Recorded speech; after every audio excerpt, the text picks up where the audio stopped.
आज आपको पूरा हो चुका है। वैसे तो बहुत से सवाल हैं आपसे, मगर आज आप गरीबों का सहारा बने हैं। सुबह सुबह आपने साइकिल वितरण की, क्या कहना चाहेंगे? ये उनके लिए है जो खुद अपनी मदद नहीं कर सकते हैं, बिल्कुल विकलांग हैं बिल्कुल। हाथों से पैरों से, और वो दुनिया देखना चाहते हैं, घर से निकलना चाहते हैं।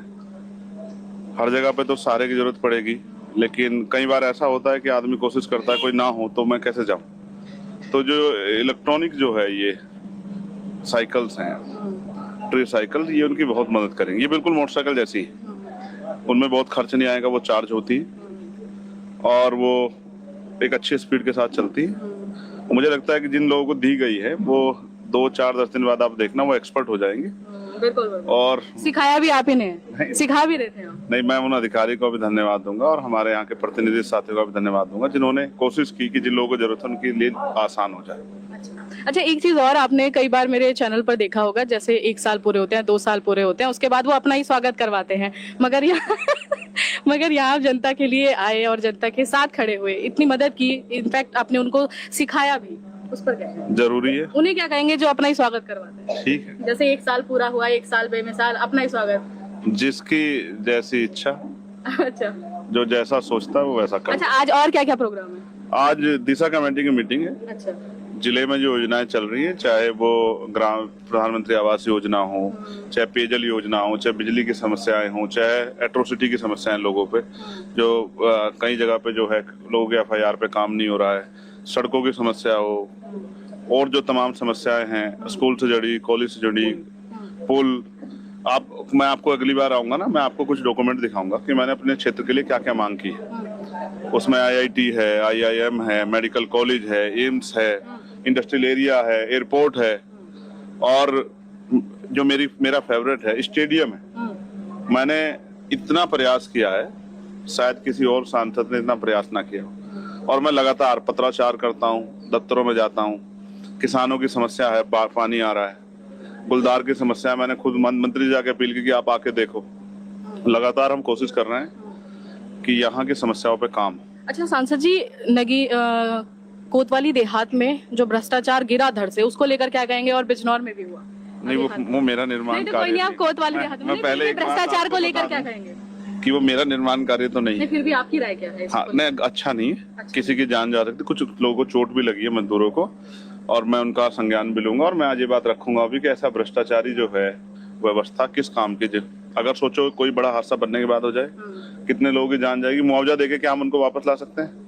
मैं इस बात से सहमत नहीं हूँ, तो मैं उसकी निगरानी भी कराऊंगा। और जिन जो अधिकारी उसमें संलिप्त है उन पर कार्रवाई हो, ठेकेदार हो, अधिकारी, उसके लिए भी मैं जोरदार पार्लियामेंट में आवाज उठाऊंगा। अच्छा, एक चीज और है, जो नगीना लोकसभा में नजीबाबाद में कुछ भूमाफिया फ्रॉड कर रहे हैं, पीड़ित बहुत परेशान है, एक प्लॉट 2-2 को बेच दिया गया, इस तरीके से चल रहा है। एक्चुअली ये बिना लोकल एडमिनिस्ट्रेशन की मिलीभगत के नहीं हो सकता है, और क्योंकि ये स्टेट इशू है, अगर कोई ऐसा इशू हमारे सामने आता है तो हम जिले के अधिकारियों से बात करते हैं, कोशिश करते हैं कि जिनको समस्या है वो समस्या का निदान हो जाए। आपने मानवता वाला कार्य किया, हाँ, तो आगे ये चलता रहेगा। अभी ये सिर्फ यही नहीं है, जिनको सुनने में कमी है, या जिनको देखने में दिक्कत है, या जिनको हाथ नहीं है, जिनको पैर नहीं है, तमाम जितने भी हम पे, सब भाइयों के लिए हमने पुरजोर कोशिश की। और आप देखना कैंप लगेंगे और रजिस्ट्रेशन होगा, जिसकी भी समस्या देखो होगा उसी के लिए जिसकी जरूरत है। किसी का हिस्सा दूसरे को नहीं मिलना चाहिए।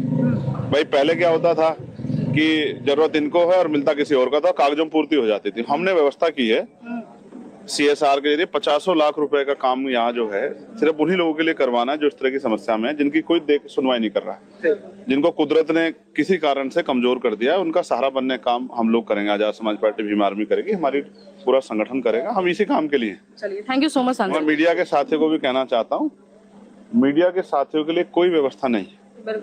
उनके लिए जिले में कोई ऑफिस नहीं जहाँ बैठ के वो अपनी बात को रख सके, या अगर उनको वो रिटायरमेंट सेवा करते हो जाए, लोग आवाज उठाते, तो कोई पेंशन का इस तरह का प्रावधान हमारे यहाँ नहीं है, और है भी तो कम लोगों तक के लिए सीमित है। मैं कोशिश करूंगा जो खाटी पत्रकारिता करने वाले लोग हैं ग्रामीण क्षेत्रों के, उनके लिए भी सरकार, क्योंकि अगर आपने किसी भ्रष्टाचार के खिलाफ आवाज उठाई तो पता लगा कोई माफिया आके आपके खिलाफ झूठा मुकदमा करवा, तो रोज मिलती है, धमकियां मिली, तो आपकी सुरक्षा सुनिश्चित हो और किसी पत्रकार का अन्याय, जैसे वाजपेयी जी के साथ हुआ था, आपको याद होगा, तो मैं ही था जिसने पार्लियामेंट में आवाज उठाई। इसलिए मैं कह रहा हूँ कि पत्रकारों की सुरक्षा भी होनी चाहिए और अधिकारी कर्मचारी भ्रष्टाचार ना करें। आज हम सबसे बड़ा मुद्दा ये उठाएंगे दिशा कमेटी में कि अधिकारी दफ्तर में समय से आए। कई जगह से शिकायत मिल रही है कि 10 बजे के दफ्तर में 11 बजे अधिकारी आ रहे हैं। ये स्वीकार नहीं किया जाएगा। मैं बिल्कुल स्पष्ट कर दूं, ये स्वीकार नहीं किया जाएगा। तनख्वाह देती है गवर्नमेंट, अगर कोई परेशानी है तो छुट्टी रखो, नहीं परेशानी है तो समय पे आके काम करो। मैं निरीक्षण करूंगा, अस्पताल हो, कॉलेज हो, यूनिवर्सिटी हो, तमाम तरह के दफ्तर हो, राष्ट्र के दफ्तर हो, जहां इस तरह की लापरवाही मिलेगी मैं उनके लिए कार्रवाई की मजबूत अपील करूंगा। ठीक है, मैं इस बात में आपको स्पष्ट करता हूँ। धन्यवाद। धन्यवाद।